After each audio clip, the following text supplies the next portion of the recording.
Gaga is back and ready for the applause with her third album, Artpop. My biggest inspiration for this album, just possibilities as an idea, creating music with no boundaries and really allowing myself, even in a time when my career was really taking off and I was becoming more and more public as a figure and more successful. It was exciting, but people start to kind of drive your car into the bank.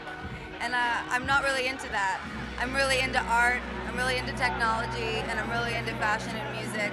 So I just wanted to do something that put all the things that I love together and expose my fans to artists that are really my heroes.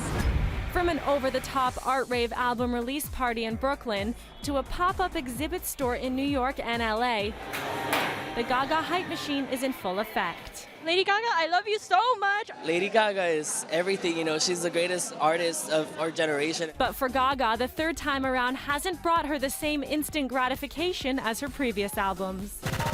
Fans and critics are taking their time to connect. None of the singles from Artpop have peaked at #1 on the Billboard Hot 100 chart, and reviews of the album have been average compared to Born This Way.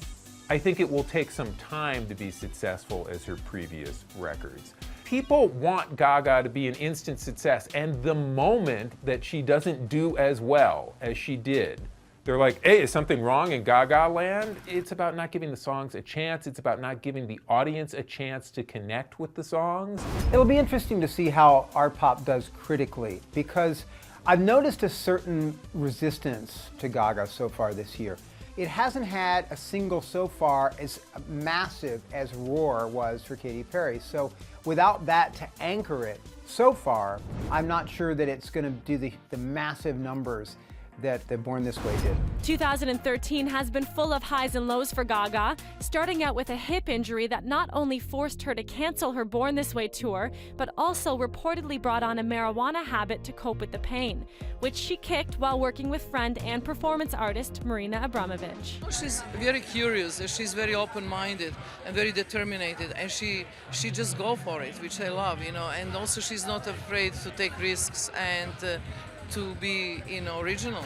After a recent reported split with longtime manager Troy Carter, the Mother Monster seems to still be morphing musically. While still keeping her pop sound, Gaga pays respect to hip-hop giants on Artpop, working with R. Kelly, T.I., Too Short, and Twista.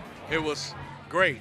I got a chance to work with T.I., Too Short on that thing right there, so it was popping. I was glad that she asked me to be a part of it. Gaga's making a new statement about herself through her music and her looks. I mean, obviously she's still the chameleon that she's known to be, but there's a certain vulnerability. At least initially, the indications are that we're getting sort of a softer, more introspective Gaga with this record.